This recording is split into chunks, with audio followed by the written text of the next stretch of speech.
Hello mga kaluto! Kumusta na po kayo? Sana po nasa mabuting kalagayan kayo lahat. Ngayon naman mga kaluto, magluluto po ako ng lelot balatong. Matagal na po kasi akong hindi nakain ng ganito mga kaluto. Tamang-tama may natira pa akong malagkit mga kaluto, kaya magluluto po ako ng lelot balatong. Yung ating sangkap, meron tayong malagkit, yung ating munggo, yung ating nyog at yung ating asukal mga kaluto. At pagkatapos ko pong mapiga itong nyog at isangag yung ating balatong ay umpisa na natin magluto mga kaluto. Halika kayo, samahan niyo po ako.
So yan, titikman na natin mga kaluto kung okay na yung tamis.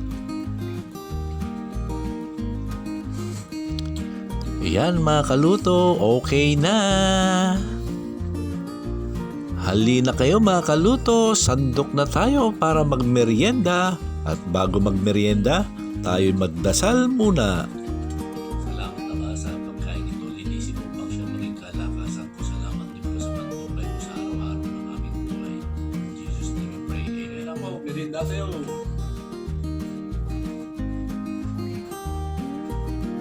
Hanggang sa muli, ito po ang inyong kaluto nagsasabing, laging magdasal, count your blessing, and stay positive.